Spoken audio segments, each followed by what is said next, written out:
We just covered 10 benefits to comfort advisors and equipment selling service techs from offering Aeroseal to replacement equipment buyers. Today, let's examine 6 big negatives if you do not offer it. You might be wondering, why the heck would a company invest all the money for Aeroseal and then not offer it to its clients? The answer to that when we get back.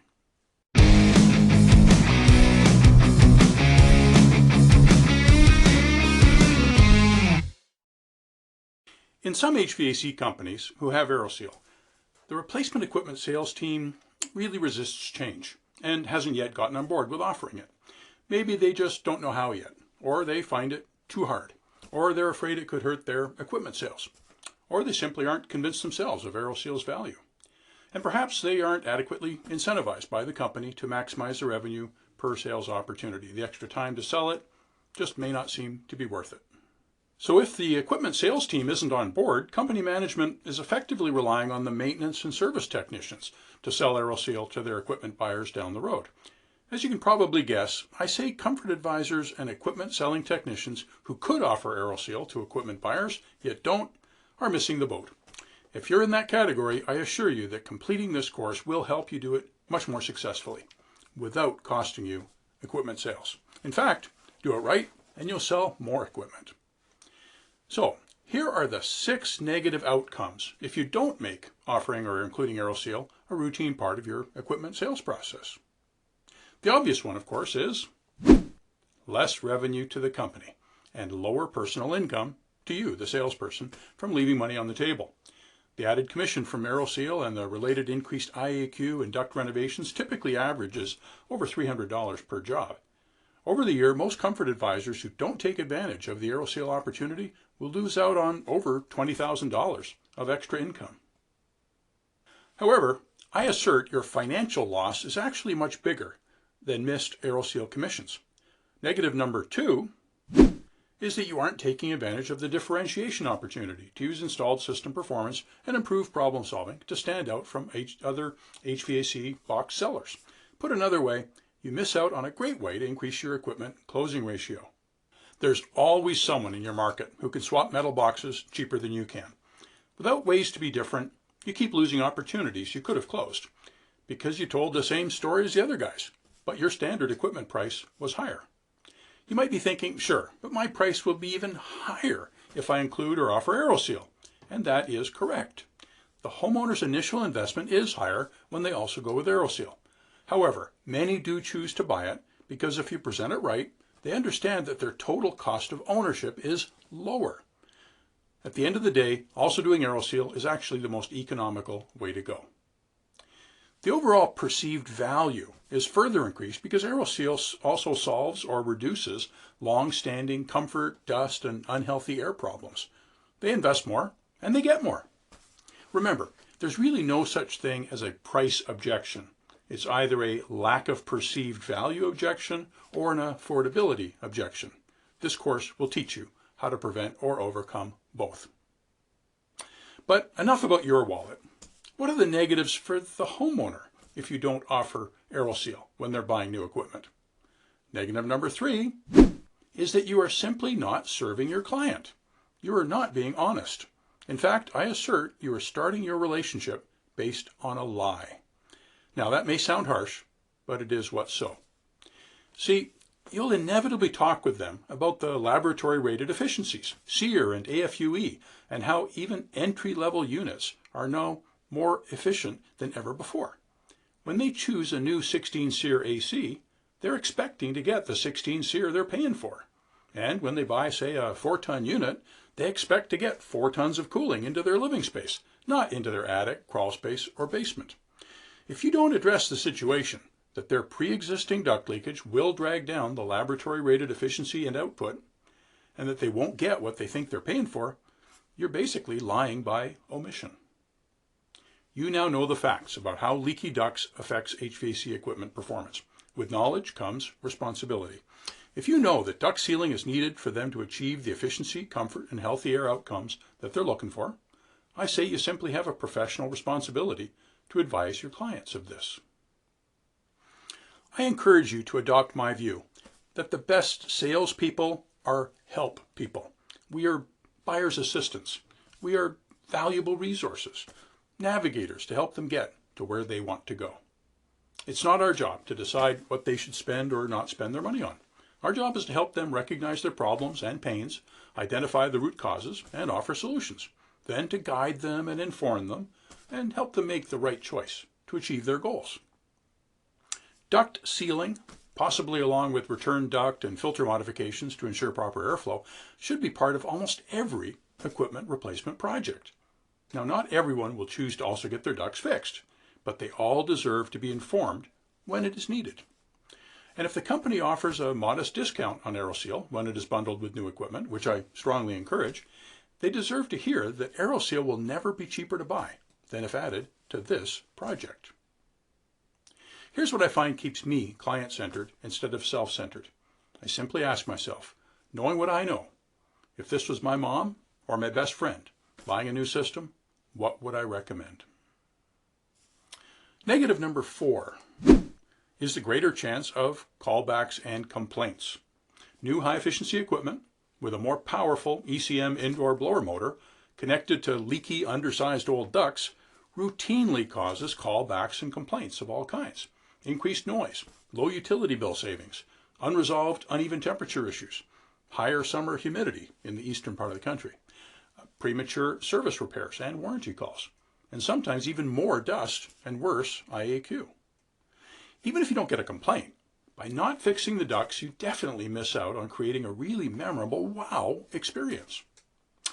Apart from the cost to the company, there's also the hit on your reputation. Bad internet reviews, less client loyalty, fewer referrals. You know, one of the best ways to avoid high static pressure and low airflow issues is to downsize, or more precisely, right size, when replacing equipment. The problem is often not that the ducts are too small. It's that the equipment is too big. And that brings us to negative number 5 from not offering Aeroseal with new equipment. A missed opportunity to downsize. Independent government and utility research and countless load calculations and successful projects done by enlightened contractors proves that when ducts are sealed as part of a replacement equipment project, the new AC and heat pump can be safely downsized by at least half a ton, often a ton, sometimes even more. Furnaces, which are notoriously oversized, can also be confidently right-sized to a smaller unit. One reason many contractors have been uncomfortable downsizing, even though their Manual J said it was safe, is that both the contractor and the homeowner were nervous and didn't really trust the numbers. And it turns out that's a reasonable fear if the new equipment is connected to old, undersized ductwork with unknown levels of leakage. Here's what we now know. If the ducts are fixed, you can trust your Manual J. If it says a smaller unit will work if duct leakage is minimal, then that's what you should propose. And here's the often overlooked synergy. The smaller equipment carries a smaller initial investment.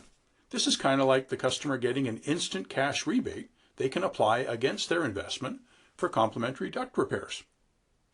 Think about it. If you could confidently install a 3-ton instead of a 4-ton, how much less does the client pay? Most dealers I work with, the savings is often over $1,000. Apply that savings to offset some of the investment for duct repairs, and the project becomes very attractive. New equipment, if well installed and maintained, can last over 15 years. If a like-for-like replacement is done, sure, the duct repairs could be sold by a technician and done later. But another downside is the system will likely end up that much more oversized, and the homeowner is sentenced to many years of mediocre performance. Oh, and there's really no guarantee the techs can successfully sell Aeroseal and duct repairs to that like-for-like client down the road. Because negative number 6 is that not discussing their old ducts and Aeroseal when advising them on new equipment can lead to future client irritation and reduced Aeroseal service sales. As I mentioned, some dealer owners and managers I work with kind of let it ride when their equipment sales team resists changing their sales process to include talking about duct issues and opportunities. These managers often comfort themselves by saying, well, our technicians can always sell Aeroseal to that client down the road during maintenance and service calls. Don't be so sure. When I'm doing classes and coaching and ride-alongs with maintenance techs, here's the most common complaint that I hear. They tell me that when they bring up duct leakage and Aeroseal with homeowners who had bought new equipment from their company in the not too distant past, the frustrated homeowners inevitably say something like, "Why didn't the salesperson who just sold us this new equipment tell us about all this?" So that frustration, confusion, and broken trust actually makes it much less likely the homeowner will accept the technician's Aeroseal recommendation, and may even put other future sales opportunities with this homeowner at risk. And it can shine a bad light on the equipment salesperson. If the homeowner accepts the duct leakage education provided by the technician, the homeowner now thinks their salesperson was either ignorant and poorly trained, or even worse, didn't have their best interests at heart because they intentionally skipped a discussion about duct leakage. You see, if their duct issues had at least been matter-of-factly brought up during the original sales call, everything goes much smoother. Again, not every client will buy Aeroseal with their equipment, but by at least making the homeowners aware of their leaky ducts, the stage is set for productive follow-up over the coming years.